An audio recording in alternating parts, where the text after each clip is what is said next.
Hey everyone, Father Scott Vanderveer here with a reflection on a matter of some tension in the Christian community.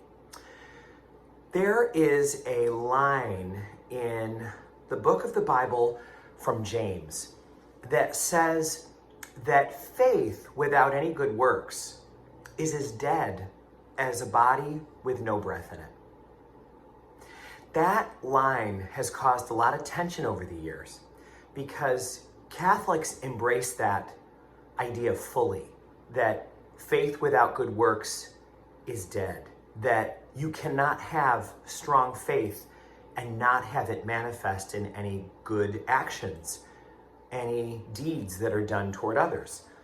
Just as Jesus not only was the Messiah because he said he was, he also demonstrated that by all that he did.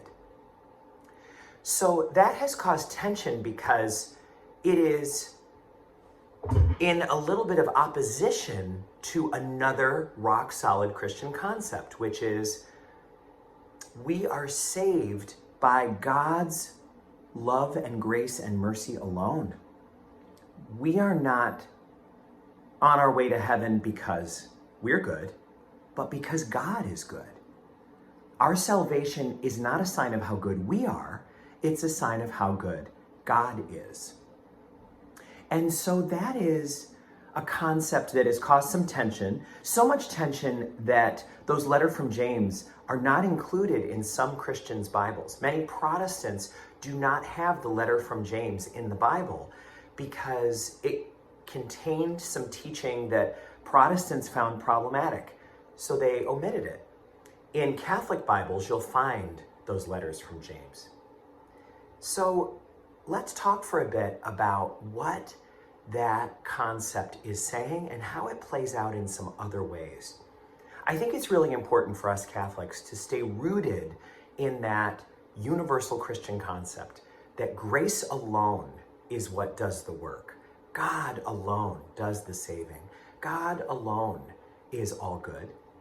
We are struggling and stumbling on the way. And so we do the best we can, and God helps find our way through the mess that we sometimes make.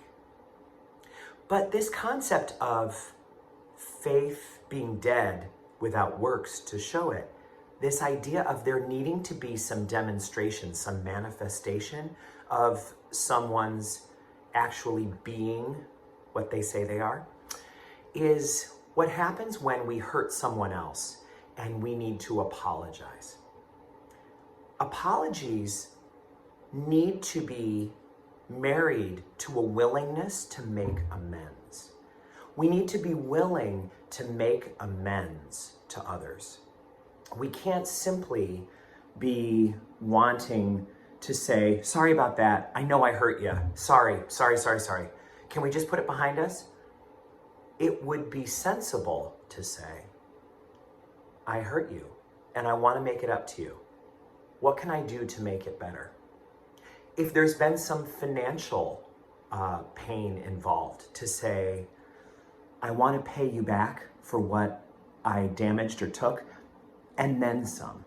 I don't just want to pay you for what I did and how I put you in a terrible position. I want to actually demonstrate my sorrow, my contrition, by giving you more than that. So that is something that is always a sign that someone is sincere. In fact, in the 12 steps, not only is a person who's recovering from addiction, not only are they meant to take an inventory of the things they've done wrong, and then to admit it to themselves, to God, and to another person, what we call the sacrament of confession. In the 5th step, to admit it out loud before God, themselves, and another. But then to go out and make amends to those who've been harmed. And in the 12 steps it says, unless to do so would cause further injury. There's wisdom. Sometimes someone's not ready for our apology. They're not ready for us to come and get into the middle of the issue again. They need us to have the compassion to wait and to take some time.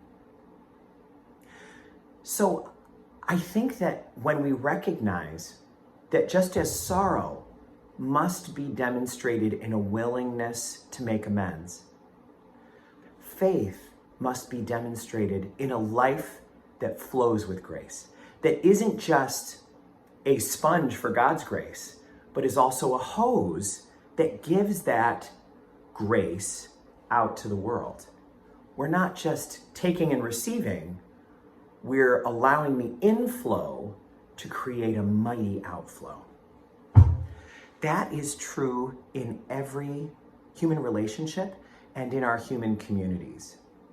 We need to have an outflow. As citizens, we've received so much from being Americans. There should be a life of service and outflow to our society that pours from that. The same is true from our church. It's the most important thing in our life. Our faith is the bedrock of everything. And so we shouldn't just be receiving from our church community. We should be giving as well, in service, in financial support, in time allotted for church work and ministry. So what an interesting concept for us to recognize that our outflow is an indication of our inflow. And it would be terrible to be a sponge without also being a hose. Letting the master gardener send healing nourishment to everyone in our life. Just some thoughts for today. God bless you all.